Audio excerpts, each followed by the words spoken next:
Yeah, so that's me indeed. And I also participated in the Media Interestingness Task. And why would a music person be interested in an interestingness task? Well, actually, we have been doing some work in our lab in the past few years on nonlinear axis timelines. For me, I've been working on soundtracks, having people describing production music. We actually figured together with Martha that the temporal structure was being quite stably seen in terms of whether goals were reached or not, whether a climax occurred. And recently also in the context of concerts, I've been looking at nonlinear axes or arcs of intensity. If people were in a concert hall and afterwards had the recording, how would they come back to that? So when Martha was speaking about this interestingness coming up, the task, and it was in trailers, I thought, well, I did some work with movies, I did some work with longer stretches of media. That would be nice, maybe I can try something there. But sadly, I'm going the wrong way. Sadly, I was kind of constrained until a few days ago, so I couldn't really join the discussions on how this task was going to be built, even though I wanted to participate. And then, well, I did want to participate still, but then I figured, well, the labels that we got actually did not take these temporal dynamics that I was interested in at all into account. And even more interesting, when I got the data, as a human, I was going through these lists of the ground truth annotations, and I totally didn't understand what was going on. Something that was really striking to me was that if I would look at the image rankings and the video rankings, they were really not quite the same. And I was so surprised about that it was so almost contradictory what I saw there, that I wondered if there were any stable criteria out there. And my best idea was, you know what, if I consider my video ground truth as a fake system that would be put on the image task and the other way around, what would happen? And actually, we didn't get good results at all on that. So this already showed that probably what we were looking at maybe was not general purpose interestingness, maybe. Or the tasks are just fundamentally different. Or of course, video is a richer signal, but something was going on there that made me wonder about taking a very general approach to this.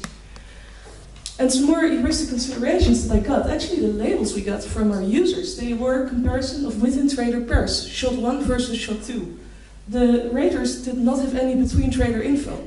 So again, I was really wondering whether a machine learning approach would be good here, because you ask, is the burning car maybe more interesting than this woman at the table? But it's only within the samples that you see within the trailer. So yeah, I really thought maybe then I can only really do ranking within a certain trailer based on what I have out there.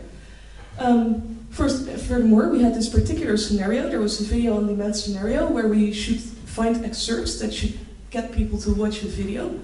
People were not explicitly asked, is this interesting in a general purpose sense? Just for my model, I was thinking, well, multiple shots in the trailer, even if not sequentially, they may consider some general scene settings that apparently are important to trigger interest. And finally, also in terms of why I ultimately didn't do machine learning, we had labels. We had scores and we had labels, but they were all actually post hoc. They were, the binary relevance that we got were based on ultimately aggregating these different ratings, but people were never explicitly told or asked, is this interesting, yes or no? And that also made me wonder, we saw already this disbalance that was mentioned a little bit. If I would make a classifier that just would say nothing is interesting, I would already get, let's say, 80% correct on not interesting. So, and I was short on time, so I thought, let's do something very simple that I actually can understand. And one thing that I could think of was maybe using faces. If there are people in the image and the face detector is smart enough to see it, then the person is very visible. And probably that means that the author of this trailer wanted someone to empathize with that. Actually, I used a head detector, so not a face detector, but something that even could have both, and in good circumstances even heads from the back. Clearly, of course, it didn't work quite well, but at least if anything was detected, it was very visible. Second thing I tried, and I heard it actually also in Gabi's talk, I think, HSV histograms. It's super simple. It's the first thing I teach to my multimedia students, as well can testify. At the same time, if you think of how they might relate, actually they're really rough, but there is some aspect of style maybe that actually is still being captured by them. If you look at movie posters, these are from the context of experience task, clearly you see this difference and you see some groupings in there.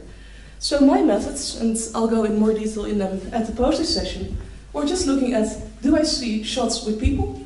If so, what are the common colors that I see in them? And shall I weight them or not with the fact that there are bigger or smaller faces in them? And as you see, actually on our image set, we got surprisingly high results in comparison to the others. With video, it was not super great, but as said, video is a richer signal. But I think this was actually very insightful to do something as stupid as this, because well, clearly we have to discuss a lot about what labels we have and what we're trying to achieve out here. But that's what I did, so that's the summary of my method. Thank you. Thank you.